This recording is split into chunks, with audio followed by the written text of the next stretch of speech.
Hi, and welcome to Whiskey and Wool. My name is Shannon, and I'm going to talk to you today about knitting and spinning and other things that I've gotten up to. I want to first begin with saying thank you so much for being here, and thank you so much for all the positive comments and thoughts that were shared on my last video, my last Vlogmas. I deeply appreciated. Many of those comments made me cry. Yes, I was deeply, deeply touched by some of the things that, everything that was posted, really everything that you all posted. That huge outpouring of love and positivity just really, really, really helped raise my spirits and helped me feel that I'm appreciated and valued in this community, and that it just means the world to me. I really, really, really thank you so much from the bottom of my heart. I do want to say, to just close the loop on what happened in my second to last Vlogmas that I posted, I did learn a few things. I learned from my son and his significant other they also have a pretty big, much bigger than me actually, social media presence in a different genre, not in knitting, in another type of social media. They said to me, why didn't you just delete the comment that bugged you or that you felt was mean-spirited? You should just automatically delete them unless they're from a viewer that you recognize or you know personally, or you appreciate their perspective on things. And they're 100% right. That's what I should have done. I should have just deleted it. I never should have talked about it. I should have just, yeah. So lesson learned. I will now, from henceforth, delete mean-spirited comments without talking about them. And yeah, so that is what I'm thinking. The other thing that occurred to me as I was doing Vlogmas, and it has occurred to me every single time that I've done Vlogmas. This was my third year doing Vlogmas. The other thing was that I want to come up with I would love to do, like in my regular episodes, I want to come up with a different format that embraces that Vlogmas or that daily vlogging feel. So I think I have a way.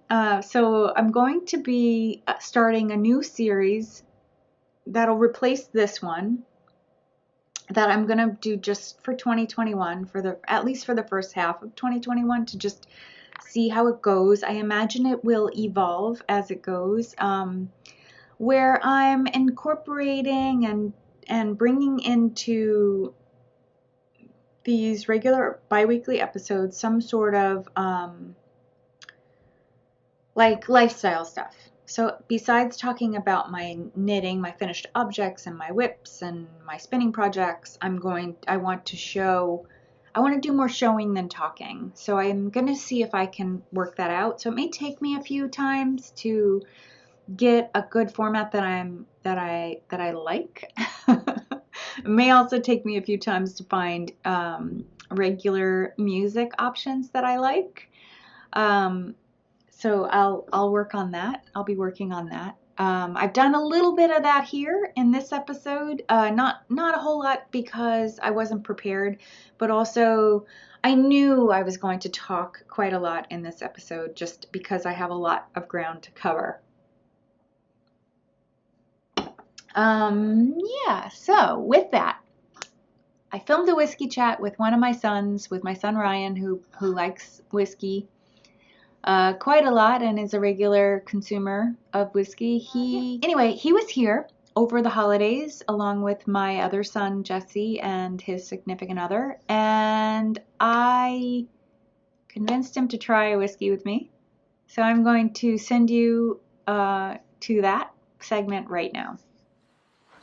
Hey everyone, we're going to do a little whiskey chat. It is the Sunday after Christmas, and I have my son Ryan here with me. Hello. You've met him before if you've seen some of these other ones. Today we're going to taste one of the ones that I got in my advent calendar this year. This one I was super excited about. It's actually the reason why I bought the advent calendar, because it is by the Dalmore distillery, which I think I forgot to look at where this distillery is. I think it's in the Speyside region, I want to say. I'm going to read you a little bit about it. So yeah, King Alexander III was an actual person in Scotland. He was a king in Scotland for 36 years in the 1200s, 1241, I think, to 86. So that's what it's based on. But this is also a pretty special whiskey. We're sharing that dram, so we each just have a tiny bit. It is made out of it goes through a 6 cask process. So it is aged in wine casks, a wine cask Madeira. Wait, see if I can remember them all. Yeah. I thought it was. So it's a sextuple wood bottling. So wine, Madeira, sherry, Marsala, Kentucky bourbon, and port. So the Scotch goes through those 6 different wood aging process. So super interesting. Let me tell you about what I know about it. So the Dalmore distillery was established in 1839. So as we have talked about in the past, it was the 1820s where distilling whiskey became legal. It was happening, but it just wasn't legal up to that point in Scotland. And yes, and the distillery is on the northern shores of the Firth of Cromarty, and I'm pretty sure I'm probably saying that wrong, but my Scottish viewers will correct me if I'm that far off. So it's in the Highlands. It's a Highland distillery. It has changed hands many times throughout the years, with Clan Mackenzie being in control the longest. So it's probably in that Mackenzie territory of Scotland. Clan Mackenzie also established the signature Dalmore icon, which is a 12-pointed stag. So that's cool. And the story of the stag also goes back to 1263, which was part of King Alexander III's reign. So that's like part of that. The king, apparently the king's life was saved because stag was trying to kill him. The king was so grateful that he granted the Mackenzies the right to use the now famous image of the stag as their family crest. So this melange of wood aging processes really unfolds like no other, apparently. I have never tried it, so I'm super excited. A bottle of this costs around $300 US dollars. So you can sometimes find it for a little less, like maybe $270, but it's really expensive. So it's like kind of daunting to buy a whiskey that you've never tried that is that expensive, to me anyway. So I was excited to try this. What else can I tell you about it without tasting it? It's supposed to be rich and balanced, and it has some amazing, apparently the casking of it is very wizard-like. So, do you want to try it? Yes, I'm really excited. Lots of fruit. Yeah, it's very fruity. Which I guess with all of those different influences. Yeah. you'd expect that. So sherry would definitely give you sort of that fruity. Wow. Yeah, it has a lot going on. Ooh. Oh, it's like creamy caramel, vanilla. That is really smooth. Wow. Yeah, definitely. I thought this would be really spicy, but it's... There's spice at the end, but it's pretty mild. Yeah. Like compared to some of the other ones that I've tried.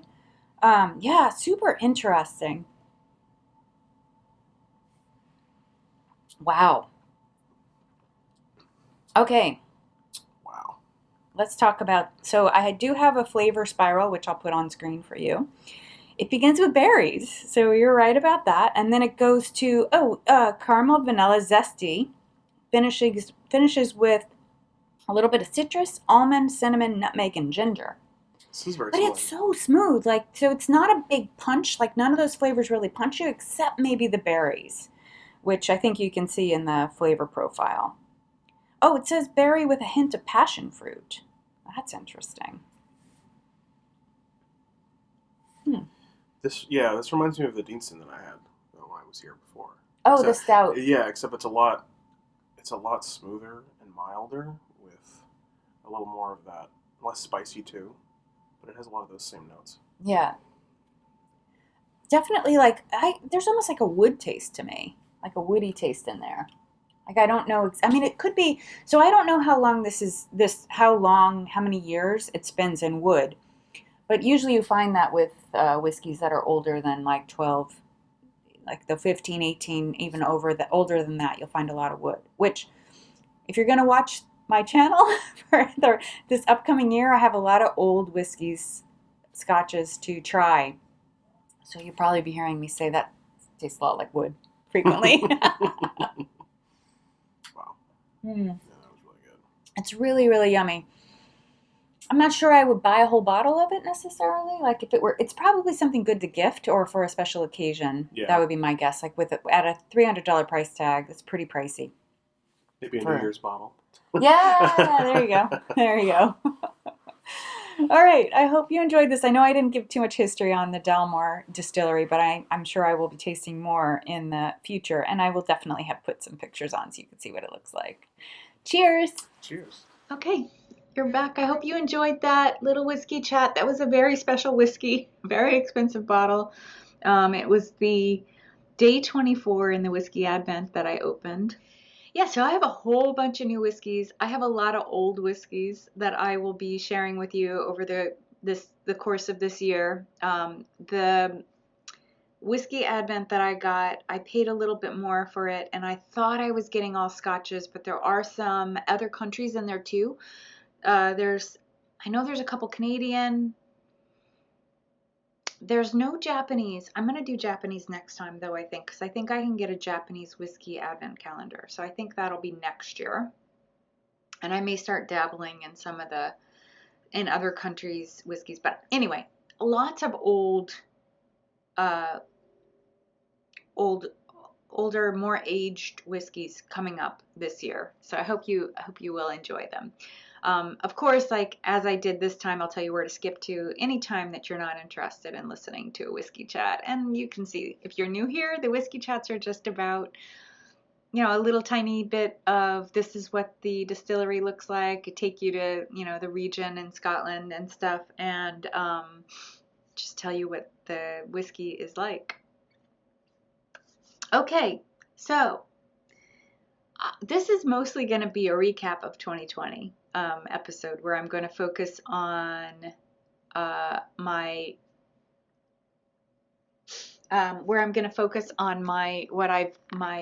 usage of wool, my wool usage. I'm going to go over that with you. But first, before I do that, I want to talk a little bit about my finished objects. So I was gift knitting quite a lot of December. I did not finish my Christmas shifty. In fact, from the last time I did a full episode, I think I told you I was going to work on it for a week or so, and then I was going to devote my knitting to all gift knitting. Well, instead, I didn't knit one stitch from the last time I showed it to you. I put it down and just focused on gift knitting. I was able to knit quite a lot. I think last time I was here, I had knitted 2 Portobello hats, so I made 2 more, which I'll put on here. I gifted them to my nephew and my brother-in-law, so they got those too.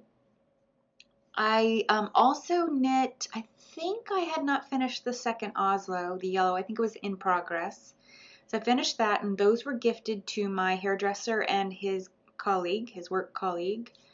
And I also knit 2 bright pink, whoops, this is the worst thing about this sweater. I love it, but this shit happens all the time, and it drives me crazy. I am wearing the Kýma by Qing Fibre. It's I think Layla wrote it, or maybe she paid someone to design it. But it's beautiful. I love this sweater. It's so cozy and warm. This is a cashmere silk lace called Veranita. It's part of her base, and then I made it out of my hand spun. And I talked all about this in the episode in which I made it. The pattern was a little bit, there was a couple things in there that were a little unclear, but it wasn't too bad. Like, I was able to find my way through it. I think this is like my 3rd most viewed project page on Ravelry. My most viewed project page is the Papa sweater by Junko Okamoto. It's also another big baggy sweater.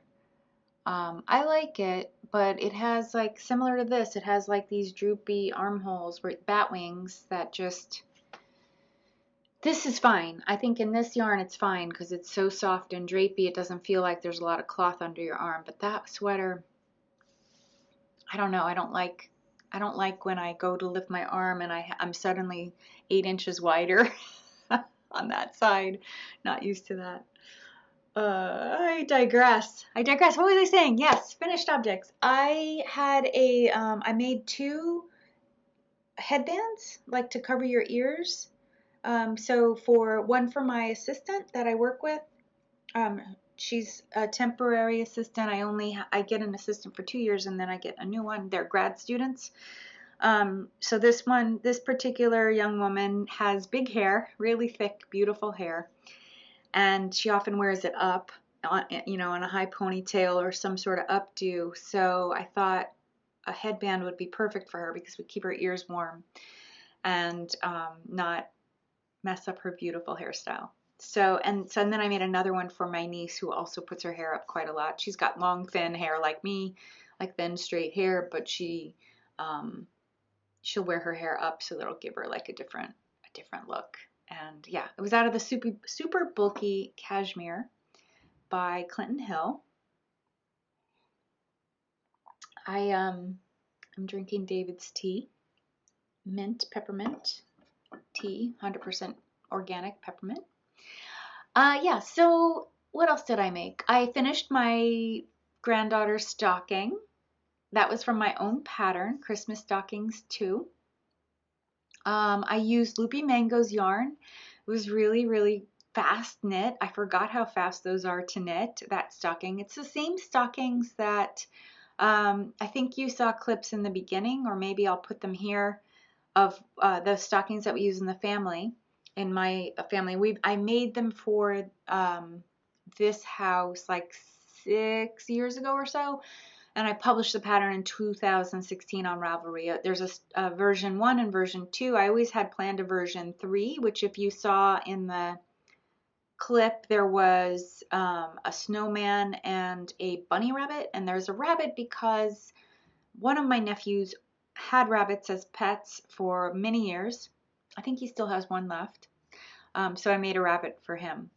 But those stockings, the stockings that we make, that I've made, the stockings that I made for this family, we did not have names on them. Instead, we used tags. that are removable so that people were not wedded to, like, so I'm pretty sure that if my nephew had his choice, he would not have bunny every year. Though if I had put names on them, his name certainly would have gone on the bunny stocking. So yeah. So it worked. It works for us. Now for Juliana, my granddaughter, I went ahead and put her name on it. And I'm going to ask my son and daughter-in-law if they want their names on theirs. I've told them I would make them stockings next year. So I'll do that next fall, like November, October, November period or so. I'll go ahead and make them stockings too. And I'll figure out like what to do. Anyway, I finished her stocking. I also made for Juliana, I made her the owl from, do I have the magazine here? I don't. I made it from Making Magazine, the Susan B. Anderson. I made the big owl, and then I made a smaller version of that same owl. She has 2 owls in that pattern in Making Magazine. And I also made an egg. And in the egg, there's I was thinking when I was a child, I remember there being eggs and wanting to know what was inside and asking my mom, what's inside, what's inside? But they were sewn shut, so you couldn't open them.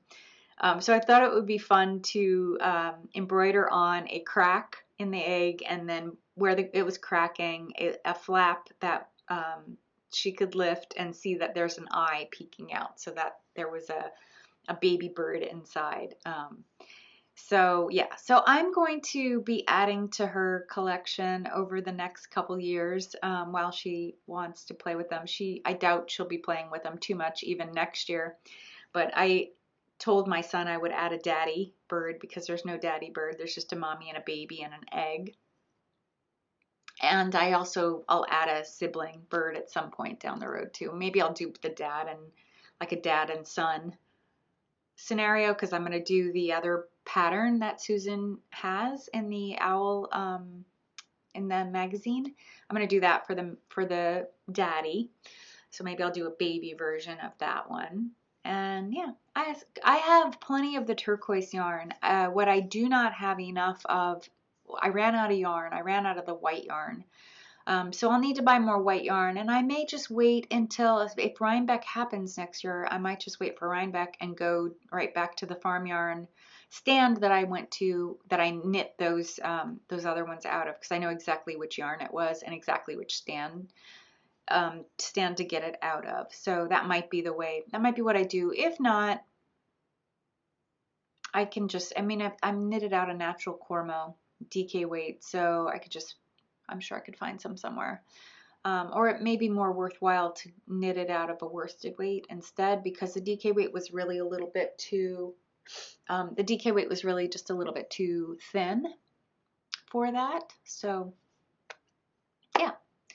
Is that all my FOs? Oh, I also have, I got to visit my granddaughter for the first time since she was born, and it was really sweet. It was a social distanced visit. And she was wearing the little hat that I made before she was born, that I had made for her to match the baby sweater. And she has since outgrown, you could see in the pictures, the little turquoise hat was a little bit too small for her. So I made her a new hat. This is just a simple knit pattern of my own making. I had made Julie a, sorry, there's like a weird bar of sunlight coming through. Hope it's not too distracting. Actually, you know what? Let me fix it. Okay, that should be better. Yeah, so I just made a little hat out of that same yarn. It's this beautiful merino cashmere nylon blend, and it should fit her for a while, I think. I also made a cowl, which I don't have a picture of, but I had made it out of this beautiful yarn from Moelle Farms that I think I'd showed you all a while ago. It knit up quite pretty. It is a alpaca silk merino blend. Naturally dyed, if you know Moelle Farm. I didn't take a picture of it, as often happens in the last minute gift knitting and the hustle and bustle of Christmas. I just I was not successful in photographing it. I'll try. I gave that to my sister, the one that I live with, and she, I'll probably see her in it. Maybe I can snap a quick picture of it, at least for my project page. If you look at the project page, it has absolutely nothing right now. I mean, there's stuff there. There's information written, helping me remember what I did, because I do have enough probably to make, I have another full skein, so I have enough for certainly one or maybe two more of that same pattern if I wanted, or maybe a slightly different one. Yeah, so actually there's a bigger version that I may end up making. So I did that. Oh, and I actually gifted 3 sweaters. One I talked about very recently, so you saw it, and it was the Spark cardigan by Andrea Mowry. I had gifted that. I talked about gifting that to my niece, so I think I talked about that in my last episode, or maybe the one before that. Anyway, that was gifted. I gifted the dragon sweater to my son. It fit him beautifully. I'll put a picture in here of him. He was so excited. He loved it. He does have he has allergies to animals, not to wool, but to animals. And he thought, after wearing it for a little while on Christmas, that there was maybe a little bit of cat hair or cat dander, even though I washed it. And I'm pretty sure I didn't lay it out. I wrapped it pretty fast after I washed it, or I put it away. But nevertheless, he felt like there was some cat dander in it, and so he's wanted to wash it. He wore it the next day, and it didn't seem to bother him, so maybe it just needed a little airing out. So, and the secret knit that you've all been waiting for, I gifted that to my daughter-in-law. It was the Weekender Light by Andrea Mowry. I knitted out of my own hand spun that I made from Kim Dye's yarn. And I don't have a picture of her in it, but I have it from on Martha, so you can see it knitted up beautifully. I have a version planned for me, also out of hand spun. I have some beautiful purple hand spun that I made pretty early in 2020. I had bought the fiber at,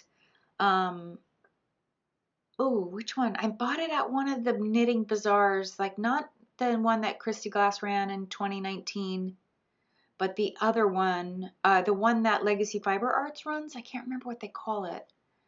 But it was a little bit smaller. I bought it from Classy Squid, the fiber from Classy Squid. So I spun it either probably at the end of 19 or early 2020. A sweater's quantity, some beautiful purple, deep purple, with a little bit of sparkle that I also want to make into, I think I swatched it. Oh yeah, here it is. I can show you. So I swatched it at the same time that I swatched the other one. So yeah, so this is the yarn, the fiber, also hand spun. So I'm going to make that pattern, Weekender Light, is really great for a hand spun project.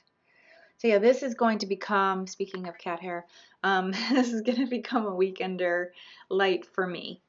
So that's on my 2021 knit plans. Yeah, so that's my parade of finished objects. Yes, my parade of finished objects. I do have a couple new cast-ons. In full disclosure, a couple of these cast-ons are ones that I cast on ahead of even my last episode or the episode before that, just things that I don't know, I just felt the urge to get on the needles, but then I didn't work on them. So I just did a little bit and then put them aside to go ahead and gift knit and finish the Weekender for my daughter-in-law and get the Spark cardigan done. Like I just was concentrating on other projects. So let me share those with you now. The first is, I don't think I talked to you about this, and if I did, I am going to show you again. I have very little done, but this is the Hannah pullover by Junko Okamoto. I think what I did was I talked to you about wanting to make it. This is a really cool pattern. It is the first Junko pattern that I have made that is sized, because all the other Junko patterns that I've looked at, or, you know, I made one. Did I only make one? I know I've looked at a couple others and I have them in my queue. They all have not been sized. It's sort of one size fits all. This one is sized, so that was kind of interesting. And it's also modular. It's a modular knit. So it is a pullover, but you're knitting in panels. So I think this panel actually sits on the front this way. And after you finish knitting a certain number of inches, I think like 9 inches or so, you cast on across this edge and knit up, and then there's another, you cast on, yeah, anyway, a fun knit. I'm knitting it out of the beautiful Daylights from Harrisville Tweed. There we go. So yes, Harrisville Tweed Bloodshot, in the colorway Bloodshot.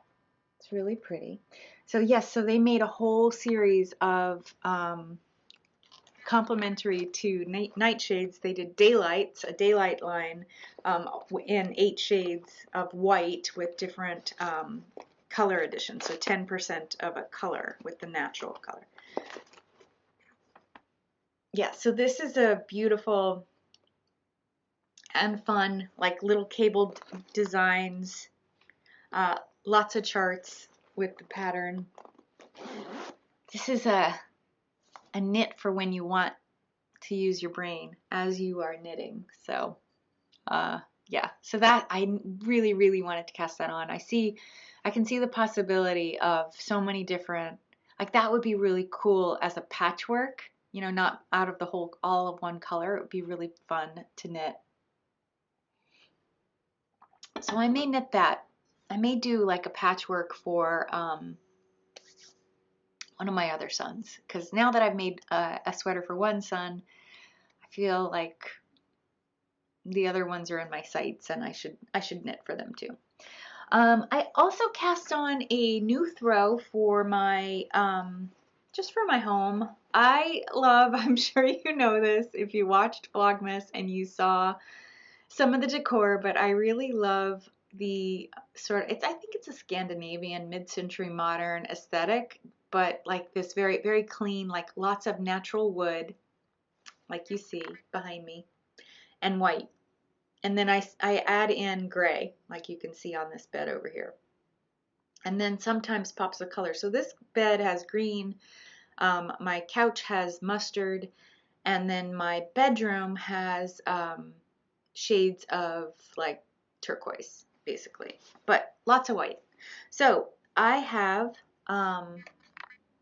cast on just a very simple garter stitch blanket that will just be in a square. I'm not using a pattern. I'm just slipping the stitches when I get to the end of the row.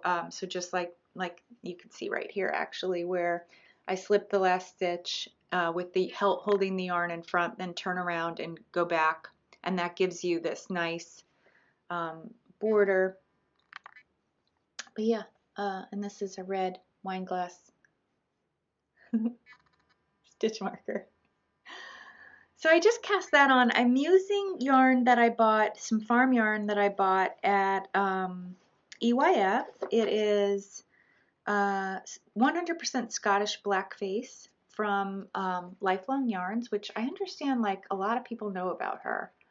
I had bought this white and some purple to put together in this. I had an idea for putting together a color block sweater. And I also think when I was looking to purchase this yarn, there wasn't enough of any one color. So I think I thought, well, let me just do a color block sweater. So I bought 2 skeins of this deep, beautiful purple and then 3 skeins of this white. And somebody approached me on Ravelry and asked me if I would sell my 2 skeins of purple to her because she wanted to make a sweater for one of her sons. And at that point, I didn't have any plans of casting on this sweater. So I said, sure. So I sold those to her, and that freed me to use the white for whatever I wanted. So I figured, all right, 3 skeins of DK weight, that's probably a decent amount to make a small throw, a nice beautiful white throw for my home.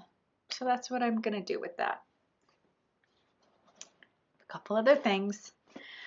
So those 2 I had cast on a while back and I just have not worked on, but I'm now gonna move those up into my queue to get some work done on them. I also cast on the, oh my goodness, I'm gonna mess up the name. I'm gonna put it on screen. It's something half wrap, triangle wrap from Pearl Soho. I cast it on because I am knitting along with the Caddy Jacks girls, Caitlin and Jackie. They are doing a knit along for Rhinebeck 2021.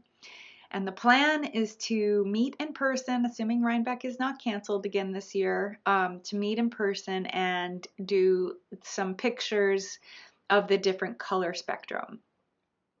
The pattern from Pearl Soho is made for linen quill.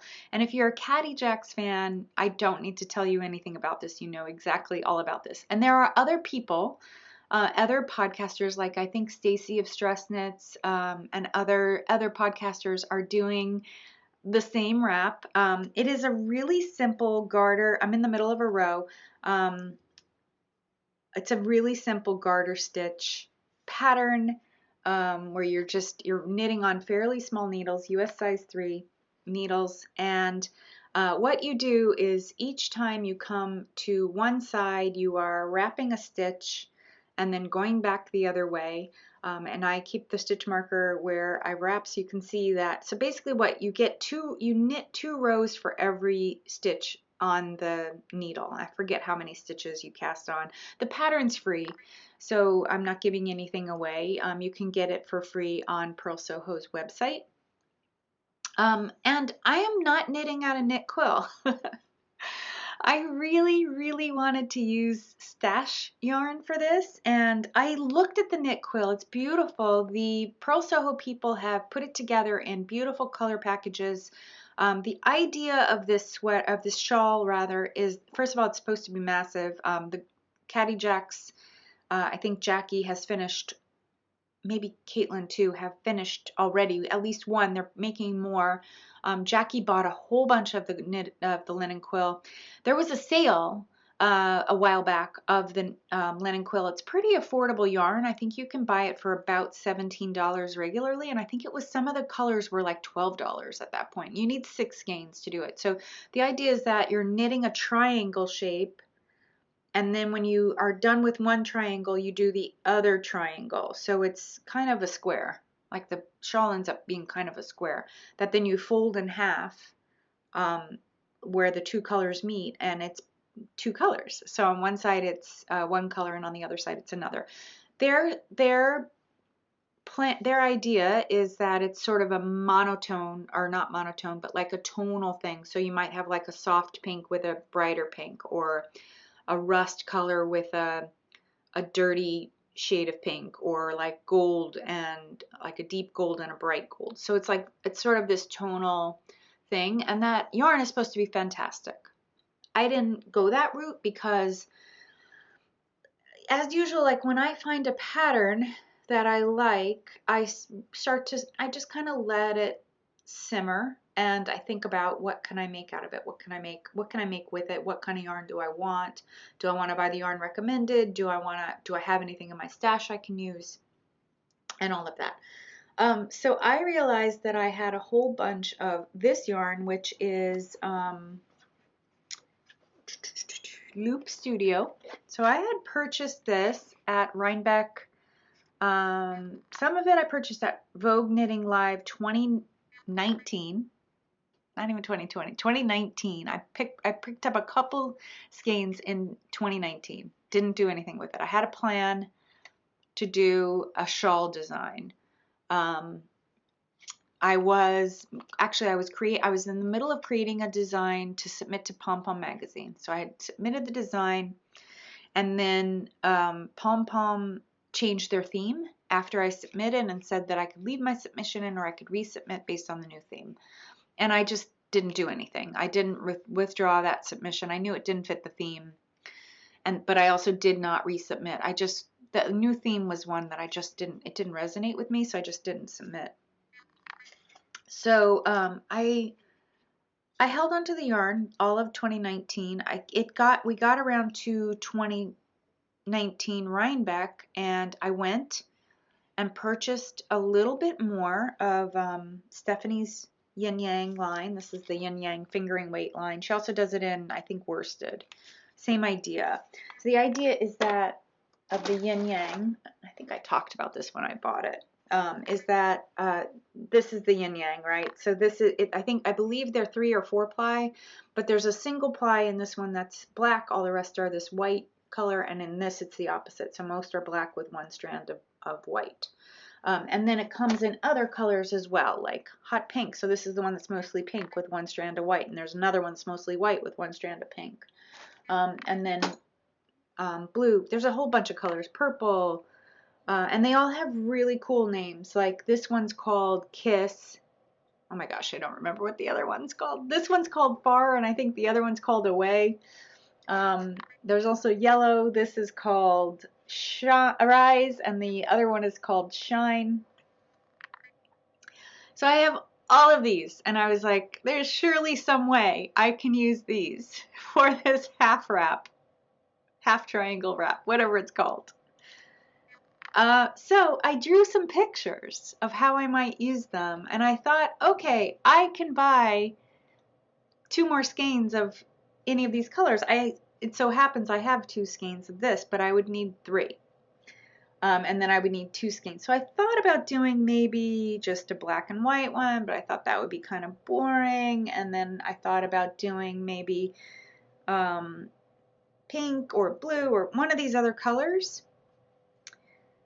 And what I ended up doing, what I'm going to do, which I think will work, I hope it will work, it's sort of going to be a grand experiment. I am going to do 1 triangle in a color block like this. I think like this. I might do it this way with this on the tip.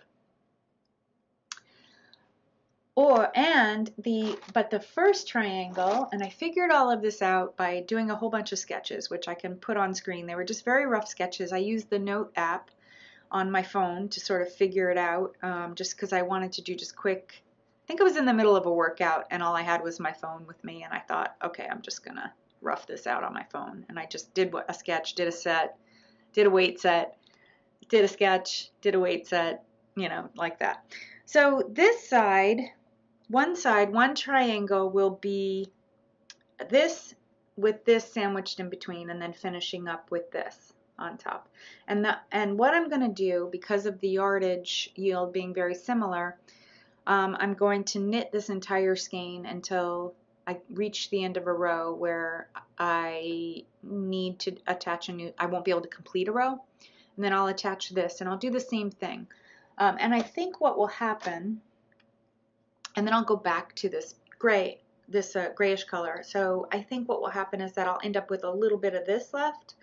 And also what I'll be able to do, I know how many, well, it says in the pattern how many stitches, which I don't recall right now, but it should be, this first section should be the smallest in terms of the length this way, and then the next section will be slightly bigger, and the last section will be the biggest, because you're getting shorter and shorter. So your first sections, you're knitting the entire stretch of it, and then you're knitting, not quite as long, but it's the same amount of yarn. And the same thing, it'll happen in reverse with the blue, yellow, and pink.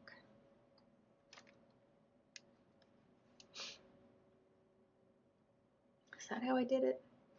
I don't remember. I don't remember.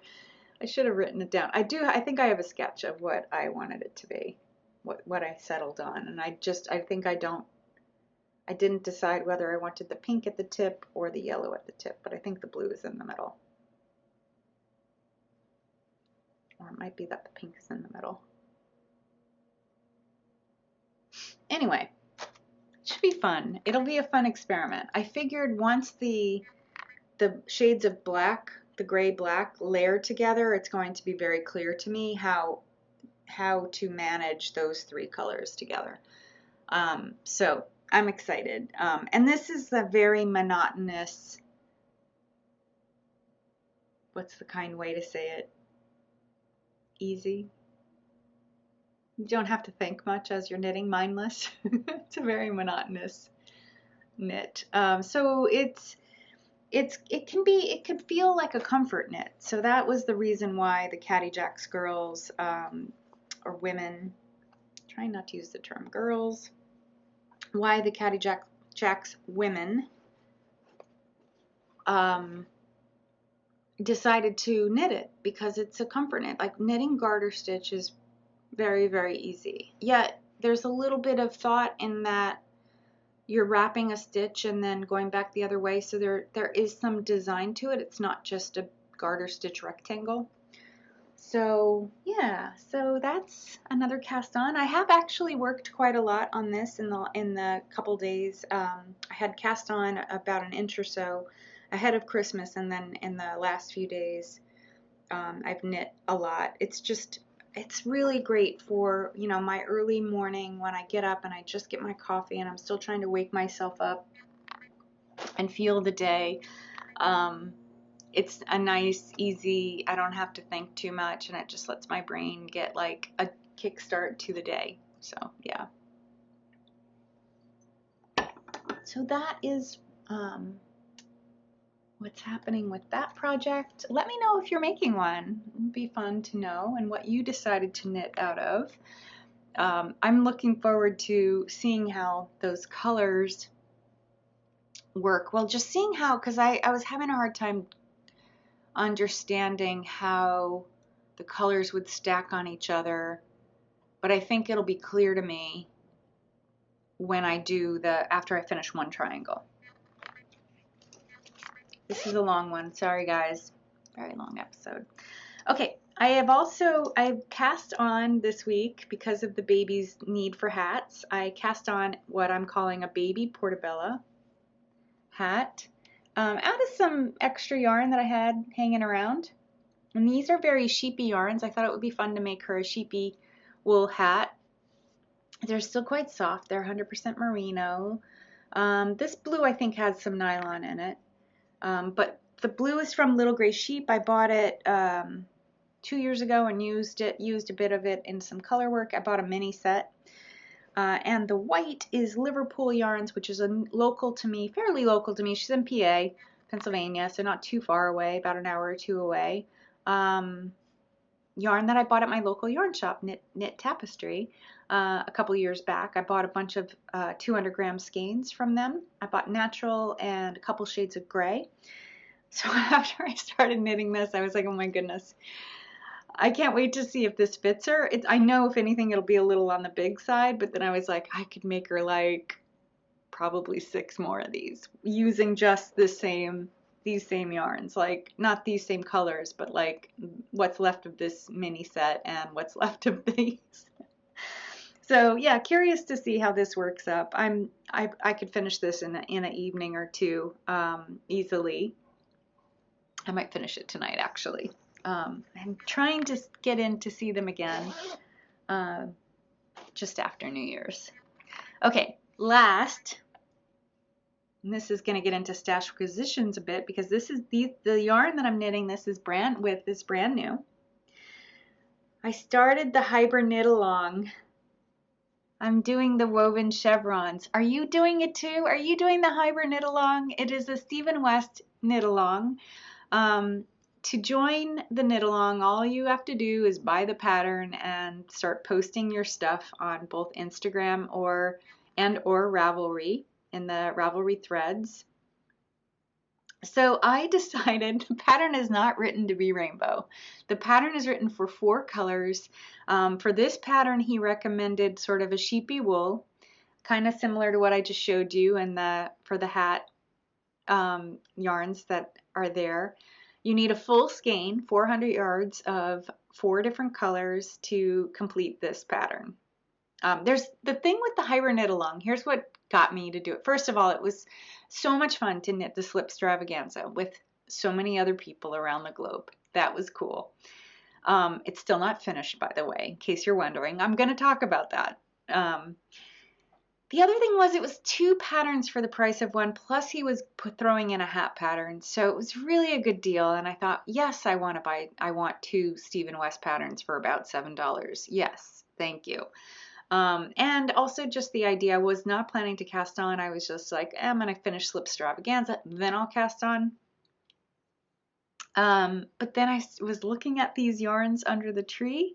What this is my Stitched Together Studio 12-day Advent. It's in a rainbow scenario, and my son, one of them, gifted me some yarn.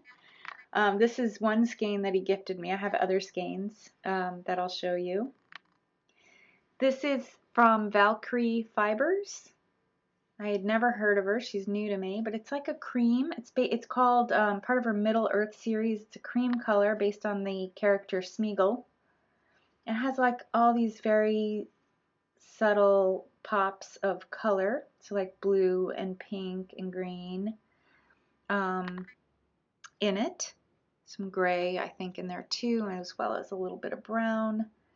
But it was the perfect framework. I had it laying next to those rainbow, the gradient from Stitched Together Studio, and I was like, those really look good together. And I was going to do the other shawl, Winter Lights, because I was like, I definitely have enough of the rainbow. But then I was thinking about this, and I was like, you know, this would really look cool. So what I'm planning to do is just do the 12 stripes. I've got, this is the 8th? No, 6th, 10th stripe right here. So I have 2 more colors to stripe in, and then I'll just start over, start from the bottom again, do the red, and go up through the spectrum. I may run out, but you know, in true Stephen West fashion, this is a very big shawl, so if I run out, I'll stop. Or if I can manage, like I think if I'm going to run out of any colors, it's going to be these first ones, these first 6.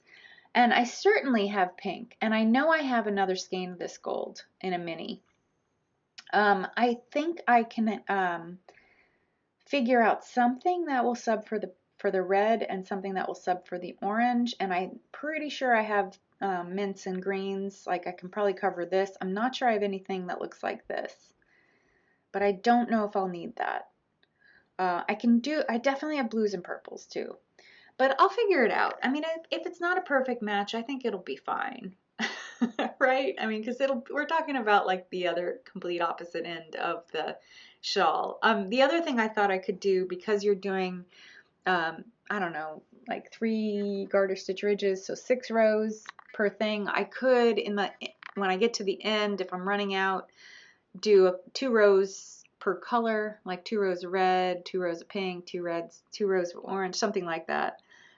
To use up the yarn. So anyway, I'm excited. I went ahead and cast it on just so that I could knit with everyone else, and because I was gonna wait till I finished Slip Stravaganza and then cast that on. But then it occurred to me that Slip Stravaganza is just a whip that needs finishing, and I now have, I think I have 7 if I count the Slip Stravaganza and I count the Christmas Shifty. Which, okay, so now the Christmas Shifty, I really should finish it, and I will finish it, but I don't have motivation to finish it now because I won't be able to wear it till next year. So I'm going to let that lay until summertime, because in the summertime you can't wear sweaters either. Well, you can. It depends on where you live. But I'm often knitting things that I'm not planning to wear right away. So it's sort of this like knitting for the future. So at some point I will pick it back up again. So here's what I decided. I am going to talk about stash acquisitions, and I'm going to talk about spinning. But first I'm going to talk about how I did knitting wise in 2020. I'm going to do like a little 2020 recap. Okay. So at the beginning of 2020, I set out with a list of things to knit. And I also set out to do a destash. I was doing the Brown Girly Knits and Stitch and Hustles Stashdown 2020. I set out to do that. So it was like this idea of purging and knitting what you have rather than buying more. I did really well. I actually did really well leading into it. So what's really great about Ravelry, if you are able to use it without it bothering you, Ravelry keeps track of everything for you, and it indexes everything for you. It indexes your projects, it indexes your stash. It will show you what you've bought. So it was like sort of eye-opening for me to see that the last skein I bought in 2019, I had purchased in November. I bought it at Stranded Dye Works birthday sale. So that's always in the first week of November, like November 9th or something like that. I don't remember the exact date, but she always has a birthday sale. Amy of Stranded Dye Works always has a birthday sale. I bought the yarn at her birthday sale in 2019. It arrived later on that month. And then I didn't buy anything again until Vogue Knitting Live, which was almost the end of January. So I did really well. And then I was very deliberate in my purchases. I was only purchasing yarn that I needed for projects. That I had planned and I was going to be casting on. I did pick up some yarn at Vogue Knitting Live with the intention of knitting them, and I did. I bought Clinton Hill cashmere yarn. I made some hats. I bought some cat sandwich fiber, and I knit the Nell sweater. I spun some yarn. Bought some fiber. I spun it. I used it for, I bought some Spincycle yarn and I used it for a throw over. So I was pretty good about being deliberate with my purchases, and also with my knitting. I knit a lot of yarn that I had on hand. So I think I did pretty good. And then a pandemic happened. And I found myself, like many of us, home, unable to go anywhere, unable to go out to eat dinner or meet up with friends. Or I'm not a big shopper anyway. Like I usually shop with purpose. Like if I'm going shopping, I'm going into a store with the idea that I'm looking for a particular something. Like I'm looking for a new pair of shoes, or I'm looking for a particular skirt or something, and I find it, I buy it, I leave. I'm not like one of these that likes to really shop. Nevertheless, I was home. I was unable to travel. I was unable to plan travel. I was unable to have dinner with friends or do things with people. So I had a lot more income, like a lot more disposable income, I guess, like money that, of course, I saved quite a lot too. I don't want you to think that I just had to spend everything, but I did allow myself some indulgences for buying stuff. But generally speaking, doing my recap, I went through, I spent yesterday, not most of yesterday, but a lot of this I did yesterday. I did get derailed by the pandemic, and I did buy a lot of shiny, yarny things. But nevertheless, I still did better. I have less yarn. I know it probably doesn't look that way. I have less yarn going into 2021 than I did going into 2020. But that's mostly because I did knit quite a lot. I knit almost 30,000 yards of yarn. And remember that I mostly use fingering weight. I knit 19 sweaters, 14 hats, 4 blankets, 2 shawls, 1 cowl, a Christmas stocking, 3 toys, and 2 headbands. I did not tally how much I spun. But I did actually tally how much I spun. It's a little under, because I did end up gifting some hand spun to a friend who I did some exchanging of hand spun yarn for sock knitting, but I also gifted hand spun to people. So in terms of what I got in from Stashwise, I bought 42 skeins. Well, I didn't buy all of these, so some of these were gifts, but I received 42 skeins of fingering weight, which included 4 sweater quantities. Some of them I've knitted. I got 24 skeins of DK weight, which included 3 sweater quantities. I think they're all knit. And I made 20 skeins of hand spun. I actually made a little more because there were some that I had gifted already that didn't come up in that tally. There were 2 sweater quantities in there, one of which I've knitted into the Weekender Light, and the other one is the one I showed you, the purple one, which I will be knitting. And I purchased 23 novelty yarn skeins, so like mohair or cashmere, some other cashmeres that I got, including my cashmere Advent and Spincycle yarn. So, and then I also, fiber-wise, so this is where I really was not good. I was not disciplined. I purchased 40 skeins worth, that's approximately 100 grams, like just taking the total grams and dividing by 100. So it's approximately 100 grams per skein. So 40 skeins, fingering weight anyway, 20 if they were DK, of fiber, worth of fiber. So, and remember, fiber is pretty inexpensive compared to wool, compared to yarn.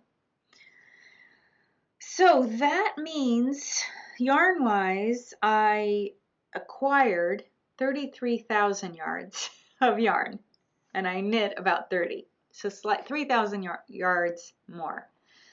But I destashed a lot.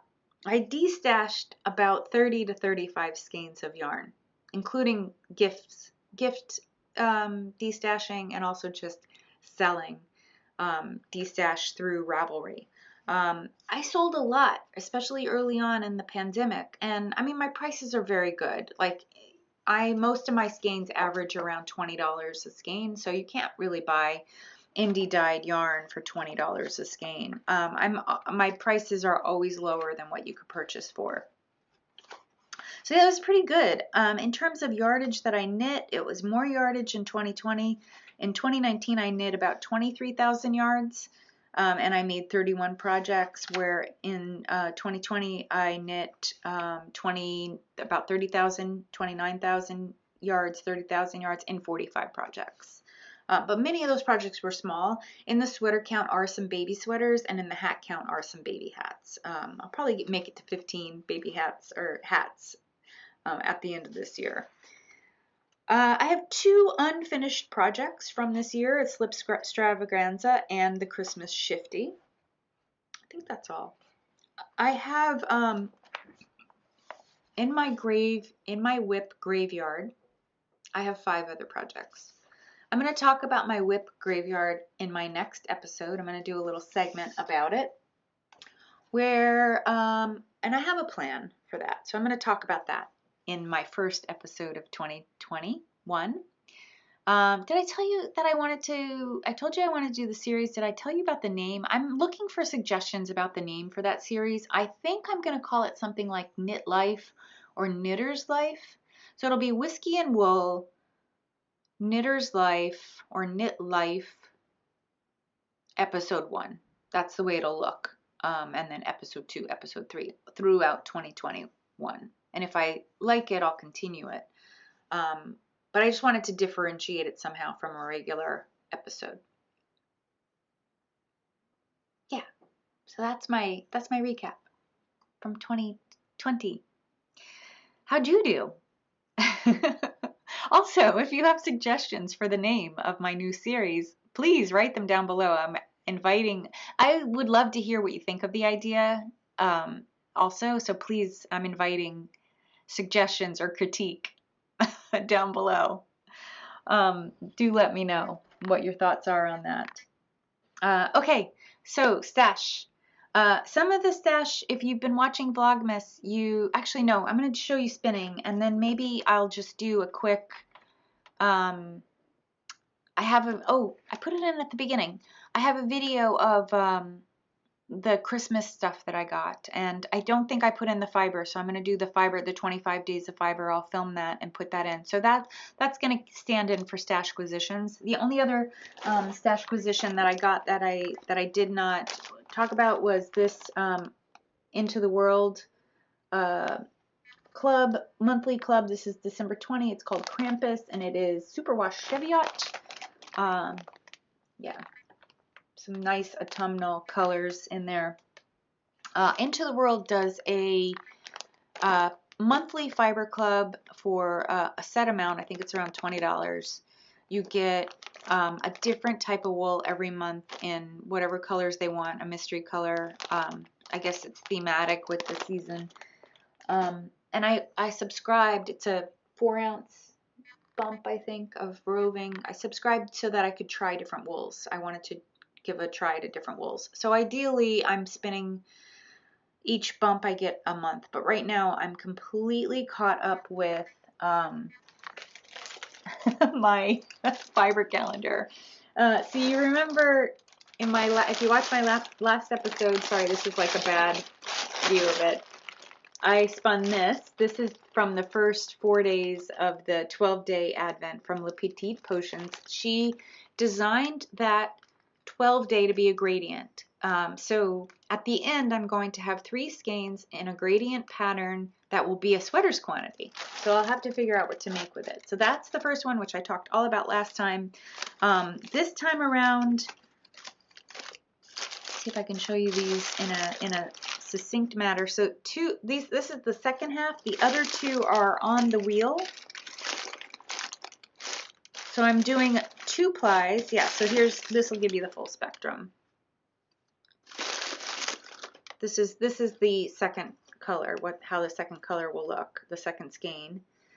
So going from this bright gold with hits of orange to a more muted yellow with hits of pink to a brighter orange and purple to a just purpley pink. So that's skein 2. So 2 ply, I'm doing a fractal spin, 1 bobbin end to end through the 4 colors, and then the other bobbin 2 sections of end to end. So the 4 colors and then the 4 colors, and then those get plied together, and that's the same process I did for this skein. So I should get a nice gradient. And the other ones, from there, it goes to, I haven't divided these up yet. These are the other 4. So this is the 3rd skein.